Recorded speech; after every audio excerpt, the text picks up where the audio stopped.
अस्सलामुअलैकुम वरहमतुल्लाहि वबरकातुहू। उम्मीद करता हूँ कि आप तमाम दोस्त खैर व आफियत से होंगे और रब्बे पाक परवरदिगार से दुआ है कि अल्लाह करीम हमेशा आपको हर तरह की तंगदस्ती, परेशानी, तकलीफ, मुसीबत, बीमारी से महफूज रखे। प्यारे दोस्तों, हमारा साथ बहुत पुराना है। हम लोग बड़े अरसा से एक दूसरे के साथ चल रहे हैं, लेकिन अब ऐसा लगता है कि मुसीबतों ने मुझे ताड़ लिया है। हालात व वाक़यात ऐसे हो चुके हैं कि यूट्यूब की दुश्मनी भी मेरे साथ चल रही है। कहीं ना कहीं कोई ना कोई एक ऐसा इशू खड़ा कर दिया जाता है कि तमाम मेरे चैनल्स बंद कर दिए जाते हैं, कभी चैनल्स को उड़ा दिया जाता है। अभी ऐसा ही हुआ है, एक्शन ओरिजिनल के नाम से जो दूसरा हमारा चैनल है, उस चैनल को यूट्यूब ने रिमूव कर दिया है। वजह जितनी भी मालूम की, जितना भी उनसे पूछा है, बस उनका सिर्फ इतना कहना है कि आपके चैनल पे काम अच्छा नहीं हो रहा। सब लोग तमाम स्टोरीज को आप सुन रहे हैं, उनमें अगर कुछ वाकयात, कुछ हालात सच्चाई पर मबनी है तो उसमें गलत क्या है? लेकिन यूट्यूब इस चीज़ को मानने को तैयार नहीं और उन्होंने चैनल को रिमूव कर दिया है। आज तमाम दोस्तों से मैं मदद की अपील करता हूं। अगर आप तमाम दोस्तों को मेरा थोड़ा सा भी एहसास है तो मेरी रिक्वेस्ट आपसे ये है कि इस चैनल डिस्कवर ओरिजिनल को जिस हद तक हो सके शेयर करें, जिस हद तक हो सके इसे व्हाट्सएप पे फैलाएं, जिस हद तक हो सके इसे फेसबुक पे, कहीं भी किसी जगह पे इसे वायरल करें ताकि मेरा हौसला बढ़ा रहे। वरना यूट्यूब ने मुझे गिराने में कमी नहीं छोड़ी। दूसरा, कुछ ऐसे लोग भी हैं, कुछ ऐसे नासूर, कुछ ऐसे जो नज़रों से ओझल हैं, ऐसे दुश्मन भी हैं जो कहीं ना कहीं मेरे चैनल के साथ छेड़छाड़ करते रहते हैं और आखिरकार उसका खुमियाजा मुझे भुगतना पड़ता है।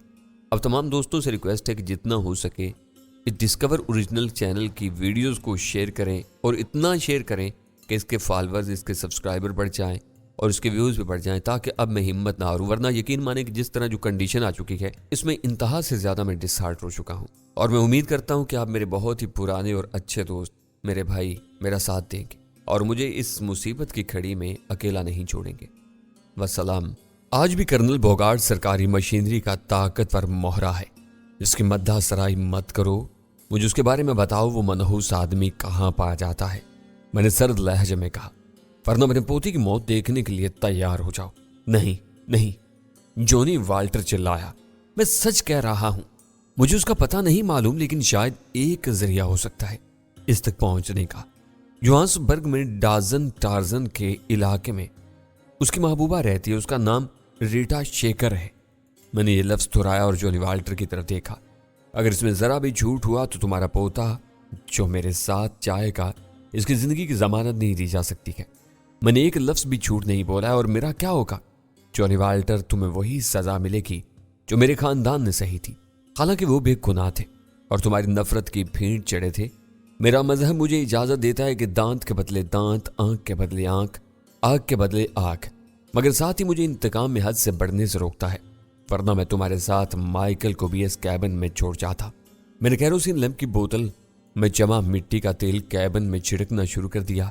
नहीं नहीं, तुम ऐसा नहीं कर सकते। जॉनी वाल्टर लर्ज गया था। जॉनी वाल्टर, तुमसे पहले मेरे माँ बाप और बहन भाई जलाए गए थे। यहाँ पहले कैबिन जलेगा और इसके बाद तुम। प्लीज मुझसे जो चाहे ले लो, मैं तुम्हारी हर ख्वाहिश पूरी कर सकता हूँ। वो जल्दी जल्दी से कह रहा था। मैंने मुश्तिल होकर उसके मुंह पर ठोकर मारी। खुदा के बंदे, मुझे सिवाय तुम्हारी जान के और कुछ नहीं चाहिए। मेरा ख्याल है एक दहशतगर्द इदारे के सरबराह के तौर पर तुमने बेशुमार लोगों की मौत का फैसला सुनाया होगा। अब मैं तुम्हारी मौत का फैसला सुना रहा हूं। मैंने उसे खींच कर दीवार वाले हिस्से के साथ किया और अलमारी से रस्सी लाकर इसे बांधने लगा। वो इस हालत में फरार भी हो सकता था। अब के जॉनी वाल्टर ने घिघियाना शुरू कर दिया। मैंने अफसोस से उस फिरौन सिफ्त आदमी को देखा। जब दूसरों की बारी थी तो वो पूरी सफाई से फैसले सुनाता था और अपनी मौत सामने नजर आई तो उसने रोना शुरू कर दिया था। इसके इब्तदाई हौसले ने मुझे मुतासर किया था। वाल्टर, अगर तुम मुझे अपनी सारी दौलत की पेशकश करो तब भी मेरा इरादा नहीं बदलेगा। इस रस्सी से मैंने लकड़ी के सतून के गिर्द बांधा। माइकल इस दौरान में दम साधे पड़ा था। उसने एक बार भी अपने दादा को मुआफी देने की बात नहीं की थी। अव्वल तो उसे मालूम था कि मैं जॉनी वाल्टर को किसी सूरत में मुआफ नहीं कर सकता, लेकिन दर हकीकत वो इसलिए खामोश था कि उसे खदशा था कि मैं उसे भी सजाए मौत ना सुना दूं। वो मेरी इश्तियाल को हवा नहीं देना चाहता था। इसलिए जब मैंने उसे कॉलर से पकड़कर उठाया तो वो सादतमंदी से पाँव की तकलीफ का फवेला किए बगैर उठ गया। उसके पाँव में जख्म था लेकिन हड्डी महफूज थी, इसलिए वो लंगड़ा कर ही लेकिन चल रहा था। जॉनी वाल्टर ने देखा कि जब उसकी इल्तिजाओं का मुझ पर कोई असर नहीं हो रहा तो उसने फटी फटी आवाज में माइकल से कहा, माइकल मुझे बचा लो। माइकल ने बेचारगी से मेरी तरफ देखा और बादल नख्वास्ता बोला, मिस्टर जोसेफ, मेरा नाम यूसुफ है, ये बात तुम दोनों को अच्छी तरह मालूम है। ओके मिस्टर यूसुफ, क्या तुम इसे माफ नहीं कर सकते? इसकी उम्र 75 बरस से ज्यादा है और कानून भी इस उम्र के शख्स को सजाए मौत। मैंने उसके मुंह पर मुक्का मारा। तुम लोगों के मुंह से कानून की बात अच्छी नहीं लगती है। वो मुंह दबाकर चुप हो गया। उसकी तरफ से मायूस होकर जॉनी वाल्टर दिल की भड़ास निकालने लगा। उसे दीवानावार गालियां देते हुए मुझे बुरे अंजाम की धमकियां दी। मैं हंस दिया, मिस्टर वाल्टर, तुमसे पहले भी इस सरजमीन पर खासे फिरौन गुजरे हैं और वो सब अब जमीन तले जा चुके हैं। मैंने लैंप उठाकर फर्श पर फेंक दिया। शीशा बिखर गया था और उसका तेल फैलने से फर्श से शोले बुलंद होने लगे थे। मैंने माइकल को दरवाजे की तरफ धकेला, फिर एक तरफ हटाकर उसे आगे किया। जॉनी वाल्टर ने अगरचे अपने ड्राइवर को वापस जाने का हुक्म दे दिया था, लेकिन क्या कहा जा सकता था कि किसी खुफिया इशारे से उसने ड्राइवर को खतरे का इशारा दे दिया हो और वो बाहर मौजूद मोर्चाबंदी में मेरे घात लगाए बैठा हो। इस खदशे की वजह से मैंने माइकल को आगे रखा था। इस वक्त तक कैबिन में खासा धुआं भर गया था। मैंने माइकल को आगे धकेला और खुद जमीन पर लेटते हुए रेंग कर बाहर आने लगा। गुड बाय मिस्टर वाल्टर, उम्मीद है दूसरी दुनिया में तुम्हारा वक्त अब अच्छा गुजरेगा, मैंने ववेला मचाते जॉनी से कहा। इसलिए मैंने फायर की आवाज सुनी। गोलियां तो तवातर से चली थीं और माइकल कैबिन से उतरा था। मैं फुर्ती से वापस हुआ। माइकल के सीने से खून उबल रहा था और जॉनी चुप होकर फटी फटी निगाहों से उसे देख रहा था। मक्कार शख्स, देख अपनी मक्कारी का अंजाम, मैंने दांत पीस कर कहा। मैंने माइकल को नहीं मारा, इसे तेरी यारी ने मार दिया। माइकल माइकल उसके मुंह से निकला और फिर वो धाड़े मार मार कर रोने लगा। आग तेजी से फैलने लगी थी। बाहर एक मुसल्ला दुश्मन ना जाने कहां रुपोश था। आग जॉनी वाल्टर के पास पहुंच गई थी और उसने कैबिन के दरवाजे तक रसाई हासिल कर ली थी। अब कोई शख्स दरवाजे से बाहर नहीं जा सकता था, इस तरह अंदर भी नहीं आ सकता था। मैंने एक बार फिर जॉनी वाल्टर को बाय बाय कहा और तहखाने से कैबिन के नीचे उतर गया। अगरचे मैं भी खिड़की के रास्ते में भी बाहर जा सकता था, लेकिन न जाने बाहर जॉनी वाल्टर के कितने आदमी थे और कहां थे। आग की तपश कैबिन के नीचे भी महसूस की जा सकती थी। मैं तेजी से रेंगता दाएं तरफ वाले हिस्से की तरफ निकला। इस तरफ दरख्त जरा नजदीक थे और मैं एक बार इन तक पहुंच जाता तो जॉनी वाल्टर के ड्राइवर से महफूज रहता। कैबिन के अंदर से जॉनी वाल्टर की कर्मनाक चीखें सुनाई दे रही थी। आग इस तक पहुंच गई थी और वो अपने किए की सजा फिलवक्त दुनिया में पा रहा था। दूसरी दुनिया में उसे क्या सजा मिलती ये खुदा ही बेहतर जानता था। मैंने घास हटाकर देखा। तारीकी में जहां तक नजर काम करती थी मुझे कोई नजर नहीं आ रहा था, लेकिन कोई था जरूर जिसने माइकल को मेरे धोखे में हलाक कर दिया था। अगर जॉनी वाल्टर जिंदा बच जाता तो इसे इस हमाकत की सजा बड़ी सख्त देता। इस तरह मैं दर हकीकत इसका मौसिन था। जॉनी वाल्टर को कैफरे किरदार तक पहुंचाकर मैंने इसे सजा से बचा लिया था। ऊपर कैबिन का बड़ा हिस्सा शोलों की लपेट में आ चुका था। अचानक खिड़की का शीशा टूटने की आवाज आई। मैं चौंका। क्या बाहर मौजूद फर्द खिड़की के रास्ते अंदर दाखिल होकर जॉनी वाल्टर को बचाने की कोशिश कर रहा था? क्योंकि सामने से अंदर जाना मुमकिन नहीं था। मैं जमीन पर रेंगते हुए अकबी हिस्से की तरफ आया। एक लम्हे मुझे किसी के जूते दिखाई दिए। अगले ही लम्हे वो शख्स ऊपर चढ़ गया और गालबन कैबिन में खिड़की के रास्ते कूद गया। इस तरफ अभी तक आग ने रसाई हासिल नहीं की थी। मैंने झांक कर देखा, टूटी खिड़की से आग की चमक नजर आ रही थी। मैंने सोचा और इस जगह रुका रहा।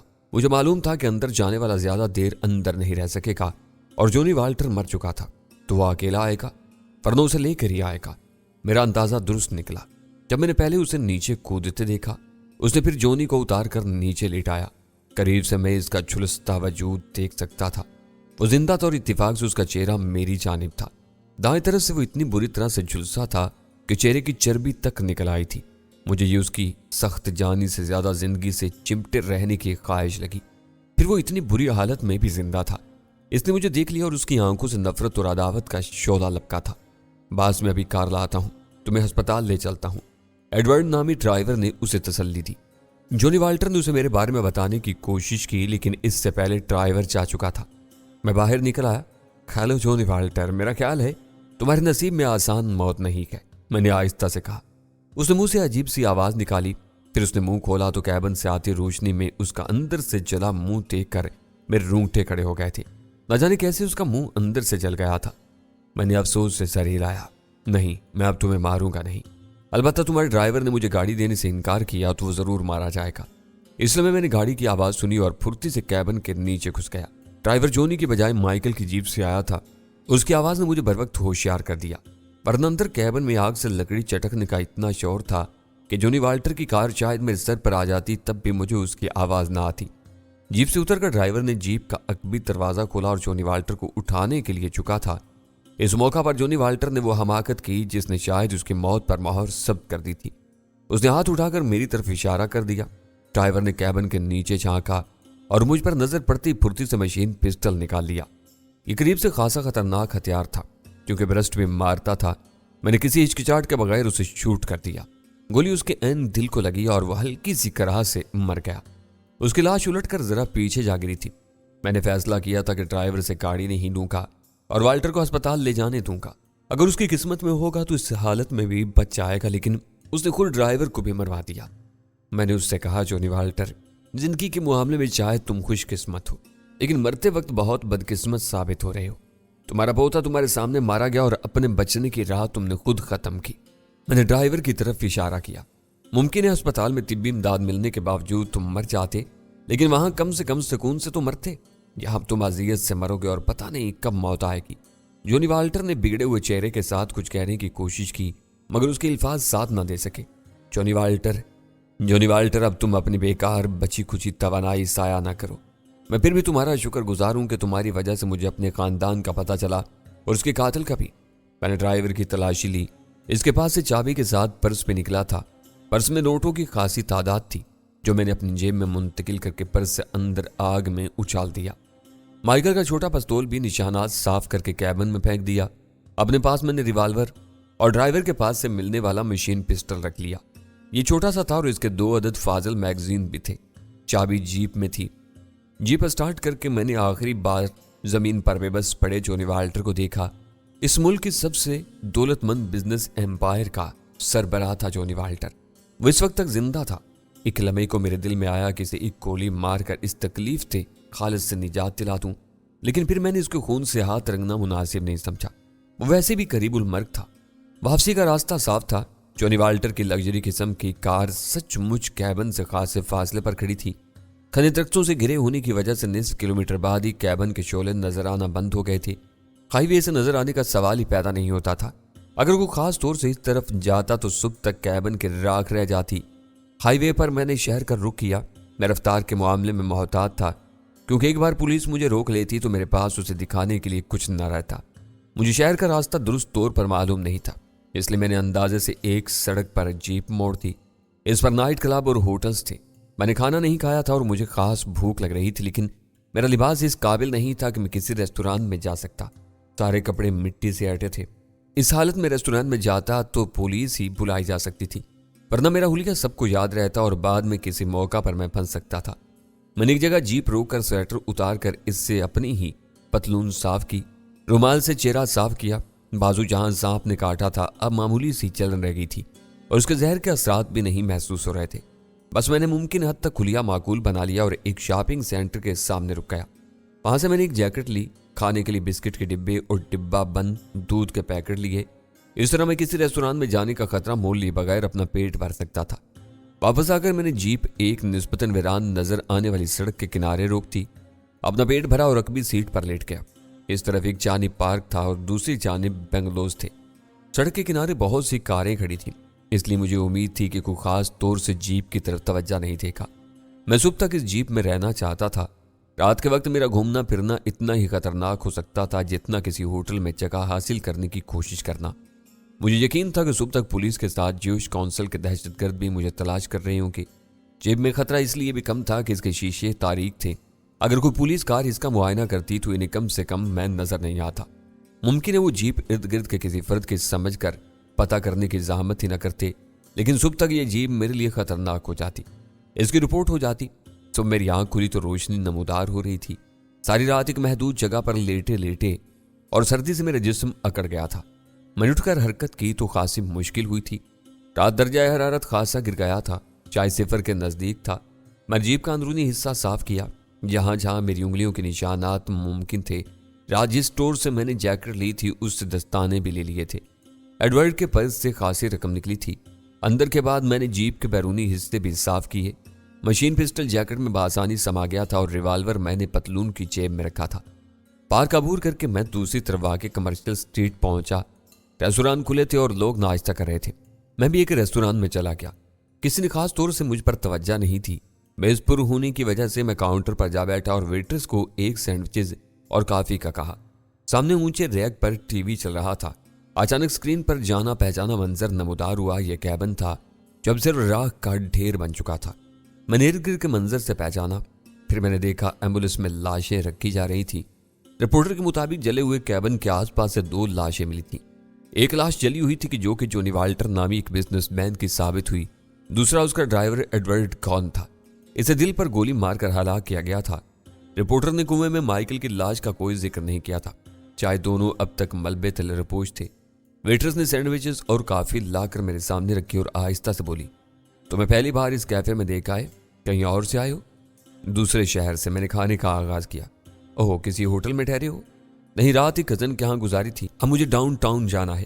खूबसूरत लड़की, क्या तुम बता सकती हो कि वहां तक मैं कैसे जा सकता हूँ?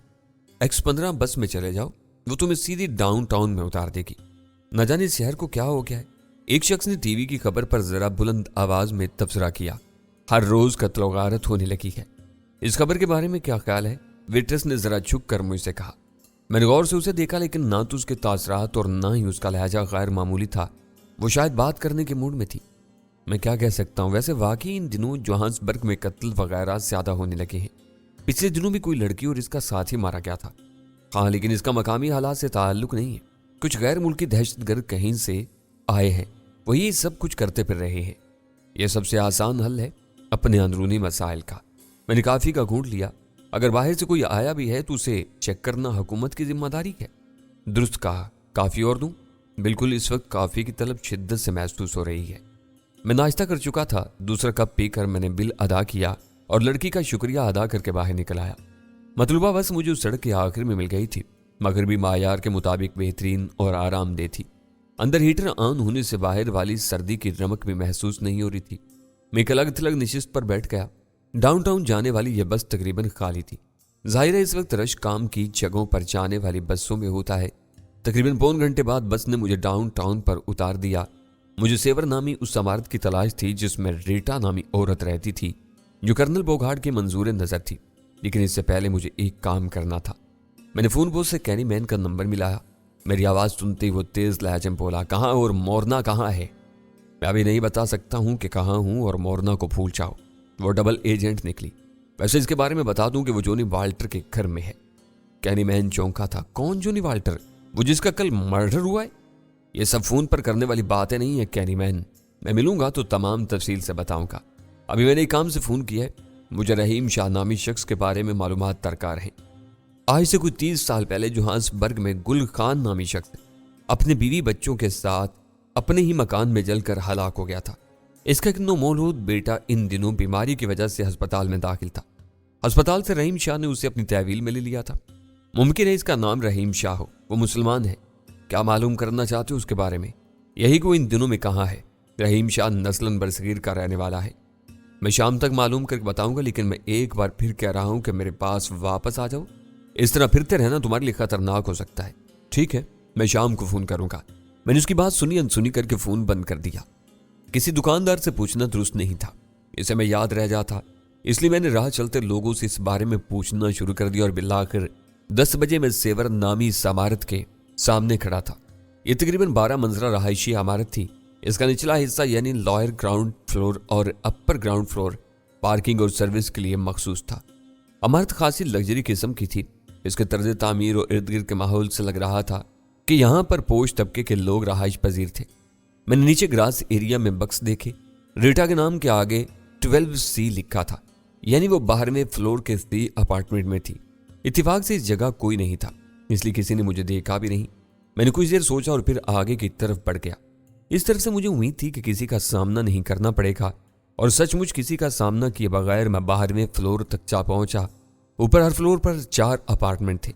मैंने C का बटन दबा दिया। अंदर से किसी औरत ने इंटरकॉम पर पूछा, कौन है? मुझे मिस रीटा से मिलना है, मैंने जवाब दिया। कहो, मैं ही रीटा हूं। मिस, बेहतर होता आप मुझसे आमने सामने बात करती।